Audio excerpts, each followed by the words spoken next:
En esta ocasión estamos viendo unas configuraciones del amplificador operacional. La primera configuración que tenemos es enlazo abierto. Eh, Aquí vamos a observar que el voltaje de saturación puede ser positivo o negativo. Agregamos un multímetro para observarlo y corremos con estos respectivos valores. Como podemos observar, el voltaje de saturación aquí es negativo. Sin embargo, al cambiar dichos valores, vamos a obtener que el voltaje de saturación debería ser positivo para esta ocasión. Corremos y como podemos observar el voltaje es positivo, el voltaje de saturación es positivo. Ahora para la siguiente configuración tenemos un comparador de cruce por cero. Este comparador nos dice que la señal de entrada va a seguir a la señal de salida. Agregamos un generador de funciones y un osciloscopio electrónico. Damos en correr para esta frecuencia y como podemos observar, eh, la frecuencia de la señal de entrada y la señal de salida se asimilan, por lo cual tienen la misma frecuencia. Si cambiamos la frecuencia a ya sea 10, debería seguir teniendo la misma frecuencia. Como podemos observar, si agregamos, si nos acercamos, sigue teniendo la misma frecuencia. Y un cierto desfase, bueno, una cierta diferencia en el voltaje en el voltaje pico pico. Ahora bien, la siguiente configuración que vamos a observar es el cruce por cero. El cruce por cero nos dice que la señal negativa para la señal negativa debe tener una salida positiva y para la señal positiva debe tener una salida negativa, como se observa a continuación. Como podemos observar, cuando la señal de entrada es negativa, es positiva, la señal de salida es negativa. Cuando la señal de entrada es negativa, la señal de salida es positiva. Al mismo tiempo, si cambiamos la frecuencia, vamos a poner 1000 Hz. Como podemos observar, esto se sigue manteniendo. La siguiente configuración que vamos a observar es el detector de nivel. El detector de nivel nos dice que va a haber de un punto en el que vamos a poder observar la saturación positiva y la saturación negativa. Vamos a correr esta configuración y vamos a activar los cursores.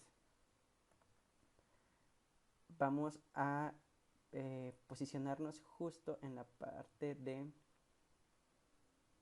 en la que cruzan ambas señales de entrada y de salida. Aquí es aproximadamente el de 3. Aquí, por debajo de este punto, la saturación es negativa. Por arriba de este punto, la saturación es positiva.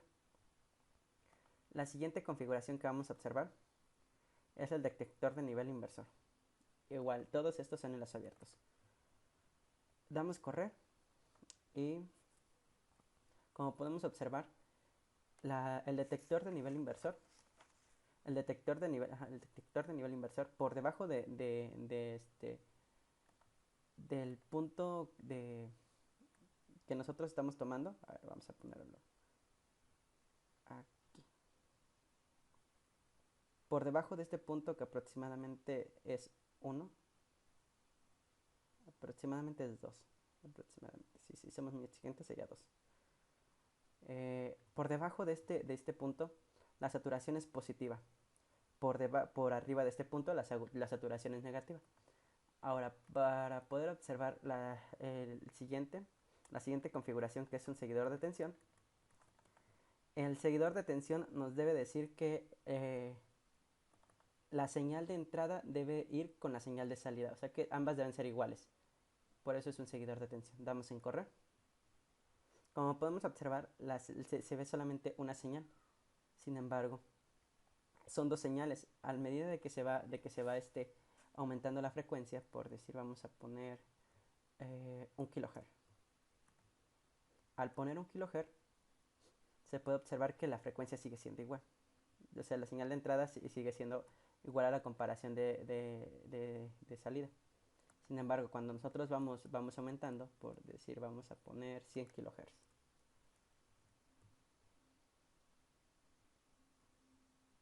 se comienza a ver un pequeño desfaz entre la señal de entrada y la señal de salida. Ahora vamos a poner 1 mega. Como podemos observar, aquí la señal de entrada y de salida, prácticamente la señal de salida está siendo atenuada por la señal, por el amplificador. Esto debido a que el amplificador tiene ciertos rangos de frecuencia, por lo cual se comporta ahora como un filtro pasabajas. La siguiente configuración que veremos es el filtro pasabajas. Este filtro pasabajas solamente deja pasar las frecuencias, valga la redundancia, las frecuencias bajas y atenúa las frecuencias altas. Como se observa, al tener una frecuencia de 100 Hz, la señal de entrada y de salida son muy parecidas.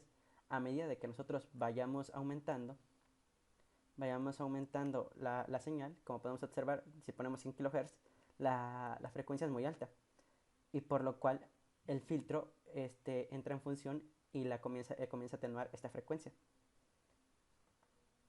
Para el caso del filtro pasa altas, el filtro pasa altas dejará pasar aquellas frecuencias que sean altas y atenuará aquellas que sean bajas. Damos en correr. Si ponemos una frecuencia baja, será atenuada por el filtro. La señal de entrada, la señal de salida va a ser atenuada a comparación de la señal de entrada. Si nosotros aumentamos esta frecuencia, debería ser igual a la de entrada, o ambas deberían parecerse bastante. Como se puede observar, solamente se ve una ligera atenuación, pero muy pequeña.